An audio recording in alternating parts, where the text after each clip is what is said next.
Fala, gurizada, beleza? Eu sou o professor Hilton, o seu professor de Física e Engenharia aqui no YouTube, e você está em nossa disciplina Mecânica dos Fluidos. Se você não está inscrito no canal, se inscreva e ative os sinos de notificação. Bem, a aula de hoje é para a gente falar um pouquinho sobre o que é a perda de carga dentro dos condutos forçados. Nas nossas últimas aulas, nós estamos fazendo uma sequência para entender uma introdução de hidráulica. Bem, fique tranquilo que se você ainda não assistiu, colocarei cards sobre as nossas principais playlists e ao final do vídeo também teremos, os links que te levam para essas aulas. Aconselho que neste momento você assista às aulas anteriores, caso ainda não tenha assistido. Mas, se você está chegando agora e quer conhecer o trabalho, dê uma assistida, veja se você gosta e procure, todas as aulas que nos fazem entender um pouco mais dessa beleza que é a mecânica dos fluidos e principalmente para a parte que nos leva a entender como funcionam os conceitos hidráulicos. Bem, então vamos lá. Para a gente entender legal como caminhar e ir para a ideia desta perda de carga, obviamente que temos que considerar o escoamento de um fluido real. Bem, como a gente vai estar falando um pouco sobre o escoamento de água, a hidráulica, então eu já coloquei líquido real, tá? A gente leva um pouquinho aí para a ideia de líquidos de maneira geral e depois caminha para dentro da própria ideia de água. Então nós vamos considerar que dentro do escoamento desse nosso líquido real, a velocidade dele, ela vai ser caracterizada, o escoamento todo, além da velocidade, pela viscosidade que esse líquido apresenta, pela sua massa específica e por onde ele está caminhando, que conduto é esse? Então nós vamos considerar um conduto de diâmetro circular que tenha um trecho de um comprimento L e apresente uma rugosidade uniforme. Tranquilos? E aí nós vamos avaliar qual é a queda de pressão que este nosso líquido apresentará ao longo desse escoamento. Bem, note que isso aqui é muito semelhante a algo que já estudamos, considerado o teorema dos Pis. Podemos verificar que esta queda de pressão, ela passa a ser uma função dessa velocidade que ele se refere, da viscosidade dinâmica, da massa específica, do diâmetro circular do conduto, do comprimento, da rugosidade uniforme dele. Fim, pronto, termina aqui porque aí ele quer a queda de pressão.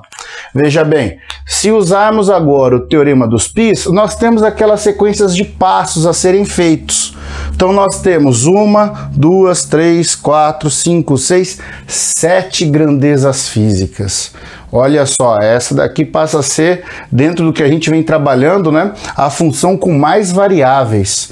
Aí o que a gente fazia? Além de listar 7 grandezas, a gente faria o dimensionamento da diferente pressão, velocidade, viscosidade, massa específica, diâmetro, comprimento, espessura. Fez então todo o dimensionamento. Agora nós iremos construir a base. A nossa base, como já foi dito, são 3 grandezas, seguindo alguns critérios, mas eu já havia falado para vocês. Viu a base hidráulica, já seleciona. ρVD apareceu no problema. Bem, se o ρVD apareceu no problema, ficaríamos com outras 4, ou seja, nós temos 4 termos Pis. Ao desenvolver, porque vocês já sabem, um termo π seria ΔP ρ V quadrado, o outro termo π seria ρ VD sobre μ. A gente geralmente encontraria μ sobre ρVD, mas já expliquei para vocês esse caso. O nosso terceiro π, ele passa a ser ε sobre d, e o nosso quarto termo π, L sobre D. Note, Esses dois nós já fizemos exercícios sobre ele, está na nossa playlist de exercícios. Nós já sabemos quem eles são. Vamos anotar os nomes aqui, ó. Esta é a relação de Euler, que avalia a queda de pressão. Este é o nosso Reynolds, que avalia o escoamento laminar e turbulento. Este aqui a gente aprendeu na teoria, é a nossa rugosidade relativa. Então note que temos três grandezas importantes surgindo aí. E o L sobre D não é nenhum adimensional padrão que nós temos dentro da hidráulica, é só uma relação entre o comprimento e o diâmetro da tubulação. Mas esses são os nossos quatro termos, todos adimensionais. Esses dois ficam claros, né? Comprimento sobre comprimento. Mas esses nós já havíamos mostrado que dá o mesmo dimensionamento, gerando nossos π adimensionais. Bem, agora, o que fazer com esses quatro termos πs? Vamos lá entender um pouquinho essa relação entre eles. Juntando os termos πs, ficamos com a seguinte função adimensional, que a queda de pressão, que nós vimos que aqui é o nosso número de Euler, passa a ser função ao número de Reynolds, a nossa rugosidade relativa e aquela relação do comprimento com o diâmetro. Então isso daqui é aquela função adimensional, aquela fórmula final que a gente obtém, né, de função entre as variáveis π, entre os termos πs. Bem, agora o que a gente sabe? Que um gama ele pode ser a relação de ρ vezes g, né? Peso específico, massa específica, aceleração gravitacional.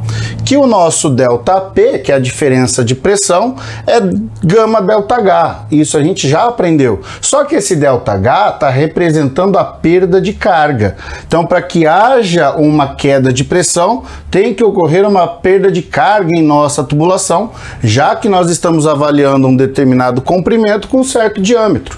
Não tem carga cinética. Foi uma das condições impostas, né, que nós vimos aí dentro de perdas de cargas, né, em trechos. Mas vamos detalhar isso com mais calma mais à frente. Só que aí o que acontece? Existem algumas relações já existentes, agora existe uma que não está muito, né, identificada dentro dos processos de escoamento, que é Reynolds com a rugosidade. E isso traz uma nova grandeza, que eu fiz um F meio diferenciado, ao qual nós vamos chamá-lo de fator de atrito. Este fator de atrito, ele tem assim uma sequência histórica longa de estudo. Existem alguns diagramas que são utilizados para interpretar e entender este fator. Isso aqui vai ser mais ou menos ali o nosso meio até a conclusão da nossa aula, entender este fator de atrito. Bem, trabalhando todas essas relações, na hidráulica nós chegamos num conceito muito importante chamado de fórmula universal. Esta fórmula universal na perda de carga é conhecida como a fórmula de Darcy-Weisbach.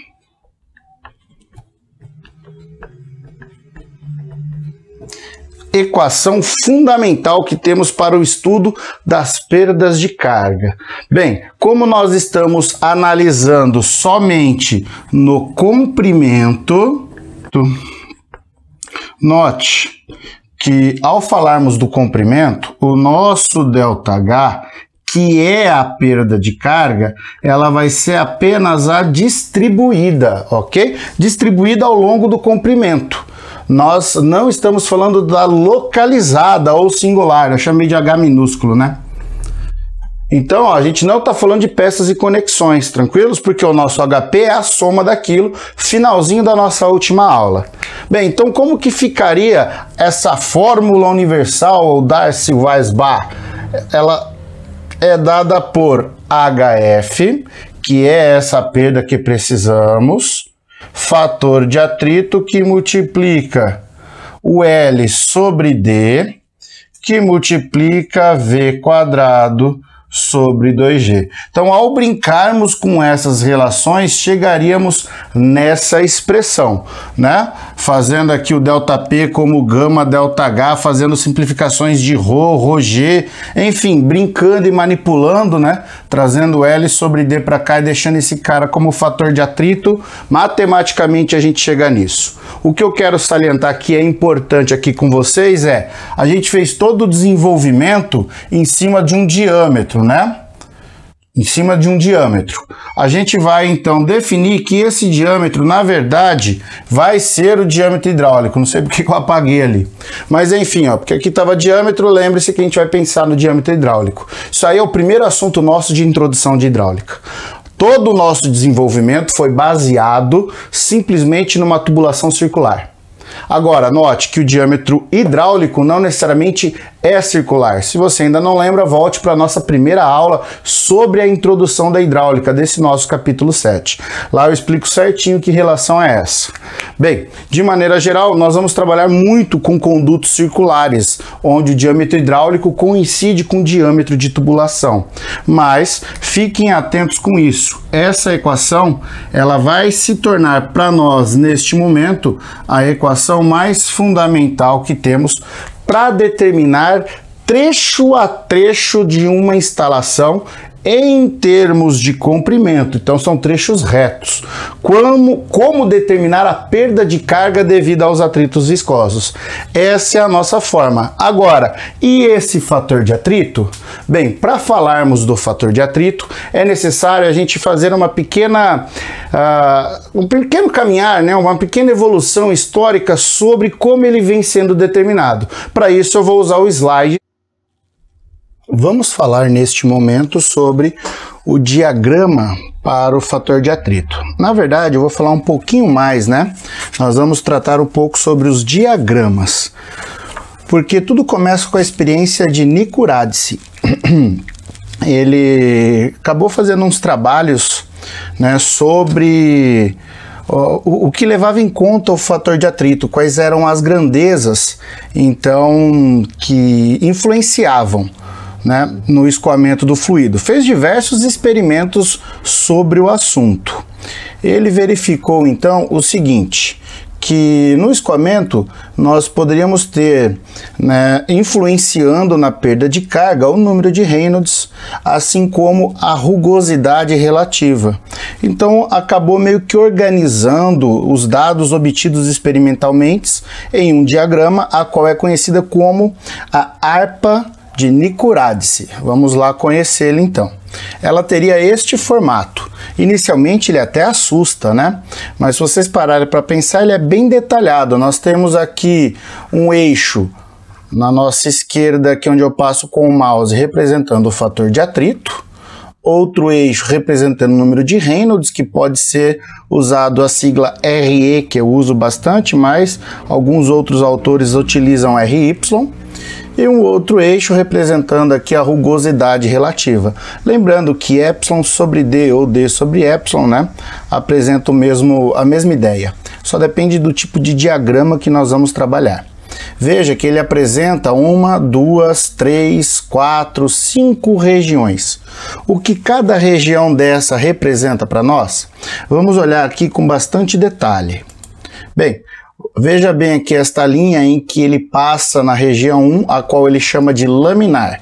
Fiz aqui um enquadrado bem estranho, mas só para vocês verem a região que ele delimita ali para gente, ao qual o Reynolds ele é menor que aproximadamente 2.300, né, definindo o nosso escoamento laminar, e ele tendo um fator de atrito independente da rugosidade. A rugosidade relativa não depende nesta região, e nós podemos determinar o fator de atrito por uma equação direta, como 64 sobre Reynolds. A nossa próxima região, estarei aqui representando para vocês em amarelo, essa região 2 está entre 2.300 e 4.000, conhecida como uma região crítica, onde eles não conseguiram nesta região determinar relação alguma para o fator de atrito. A nossa região 3, aqui representada por esta linha, é uma região associada aos tubos hidraulicamente lisos, onde a sua influência está na subcamada limite laminar. Mas o importante de se notar é que o fator de atrito depende somente do número de Reynolds. Esta região aqui, eu não pintei ela toda, por mais que ela vai lá para frente. Eu delimitei ela até aqui o 10/5, porque existe uma fórmula conhecida como a fórmula de Blasius, na qual o Reynolds ele vai de aproximadamente 3.000 até 10/5 como a influência, e a equação utilizada seria essa: 0,316 sobre Reynolds elevado a 0,25. Né? Esta fórmula de Blasius, ela é bem simplificada, né? Apresenta uma simplicidade bem interessante, onde foi utilizado tubos lisos como PVC para essa faixa de Reynolds. Então note ali que ainda não há uma relação direta com a nossa rugosidade relativa. Bem, nas próximas regiões aqui, vamos olhar aqui para a região 4, delimitada aqui nessas duas curvas, né? Mas ela vem da região 3 até essa primeira curva cheia e da curva cheia até o tracejado. Esta região, então, ela tem essa como a expressão de determinação, ok? Ela é uma região ali na 4 de transição entre o escoamento turbulento hidraulicamente liso e o rugoso, e o fator de atrito para esta região está associado ao número de Reynolds e também à rugosidade relativa. E a região 5 é uma zona completamente rugosa, né, que vai aqui do nosso tracejado até a próxima linha cheia, porém ele extrapola um pouco mais, mas ele apresenta aqui, ó, um comportamento mais linear, estão vendo? Mais uniforme no escoamento. Aqui ele vai tendendo a uniforme na região 4, na transição, chegando na região 5. Pode ver que ele já é uniforme para trás da região 5, mas entre 4 e 5 ele vai buscando essa tendência uniforme. Bem, o importante de notar é que ali nós temos a turbulência completa, o escoamento ele é hidraulicamente rugoso e o fator de atrito vai depender somente, né, da rugosidade relativa, independente do número de Reynolds. E aí a expressão ela é a mesma do anterior, já que a proximidade dos valores, né, é muito grande. Então, assim, de maneira geral, vocês percebam que existem várias equações que permitem a gente determinar o fator de atrito dependendo da região do diagrama. Lógico que esse diagrama ele foi melhorado e trazido essas expressões, as relações matemáticas para esse diagrama aqui, ao qual ele não trata somente os tubos retos. A gente também teria algumas relações associadas às peças e conexões a eles. Então aqui é um diagrama bem completo que vocês usarão em hidráulica, ao qual ele traz a relação de 1 sobre raiz de F, a região do laminar, a região de Reynolds. Aqui, ó, Reynolds raiz de F, muito usada essa expressão, e aqui estão os nossos fatores de atrito. Agora, dentro do nosso curso, eu prefiro usar um gráfico mais simples, haja visto que nós não estamos em hidráulica e somente em mecânica de fluidos, né, o nosso famoso FT, fenômenos de transporte, que seria este diagrama, que também é baseado naquele anterior, mas ele é mais simples, ele trata do fator de atrito. Tá aqui a nossa região do escoamento laminar, a região crítica, região dos tubos lisos, a relação de Reynolds e algumas curvas associadas à rugosidade relativa. Agora, como que a gente obtém essa rugosidade relativa? Note que a gente tem que olhar para a rugosidade, né, dos nossos condutos e para o diâmetro hidráulico. O diâmetro hidráulico vocês já sabem calculá-lo, né? A gente já viu nas primeiras aulas. Agora, essa rugosidade relativa, ela é proveniente de uma tabela. Então, nos nossos exercícios, ela será informada. Caso não seja informada, porque ela vai ter que vir por meio de cálculo. Mas, de maneira geral, a gente fornece, porque a gente vai estar trabalhando com diversos tipos de materiais. Então, dentro dos problemas, fiquem tranquilos que isso é passado. Agora, que equação, então? Como é que eu vou olhar para o gráfico? Bem, Dentro da hidráulica, às vezes o seu professor aí no futuro, ele pode exigir você olhar para o gráfico, poder fazer alguma relação, usar alguma daquelas equações. Aqui no nosso curso, nós temos essas 3 possibilidades, que é proveniente da expressão de Swaminjin. Acho que é assim que se pronuncia. Mas note que nossa região laminar ela vai ficar então abaixo de 2.300 para Reynolds e usaremos essa expressão. No turbulento, nós vamos adotar o turbulento de 5/10 a terceira até 10 a oitava com o nosso Reynolds. Só lá, professor, mas e de 2.300 até esses 5.000? Bem, isso aí é aquela zona de crítica, né? Onde a gente tem uma situação que não é bem determinado o fator de atrito. Então, de 5.000 até os 10 a oitava aqui, ó, e a espessura rugosa de 10 a menos 6 a 10 a menos 2, nós usaremos essa expressão. Aí você fala, professor, mas e se caso acontecer de não estar dentro dessas condições? Bem, aí vocês têm a equação geral. Essa ela independe de qualquer valor limite para Reynolds ou para espessura. Essa equação ela é válida. O diagrama anterior que vocês viram, vamos voltar nele aqui, ó. Esse diagrama, ele é, né, todo ele feito e colocado desta forma, baseado nessa expressão final. É essa expressão que faria com que a gente montasse aquela expressão. É tipo uma função de primeiro grau criando uma reta. É mais ou menos isso que vocês podem entender com essa equação. Bem, então de maneira geral, no nosso curso nós podemos usar ela ou lembrar dos nossos limites aqui para poder fazer os nossos cálculos. Bem, vamos ali para o quadro para a gente poder fechar as explicações. Com os nossos diagramas aprendidos e principalmente as equações finais, fica fácil de podermos determinar os fatores de atrito. Então lembrem, a gente usa muito o diagrama de Moody-House, ao qual nós iremos trabalhar simplesmente com as equações. Encontrada aquelas equações e os regimes de escoamento e de rugosidade, a gente consegue facilmente encontrar o fator de atrito que as tubulações oferecem no escoamento do fluido. Bem, lembrando que este fator de atrito, ele vale tanto para o comprimento da tubulação quanto para as peças e conexões. Bem, neste momento nós vamos encerrar a aula aqui para que a gente possa trabalhar exercícios para que a gente aprenda a utilizar a expressão do fator de atrito e, consequentemente, calcular a perda de carga distribuída. Na nossa próxima aula, a gente então aprende a perda de carga localizada e aí nós faremos, né, a junção de toda a ideia para calcular a perda de carga dentro de uma instalação. Bem, essa nossa próxima aula ficará então para um próximo encontro que eu espero você. Se você gostou, se inscreva no canal e curta os nossos vídeos. Deixe um comentário que isso ajuda demais o YouTube a reconhecer o nosso trabalho e mandar cada vez mais as nossas aulas aí para todos que precisam. Aguardo vocês então uma próxima. Um forte abraço e um beijo no cérebro.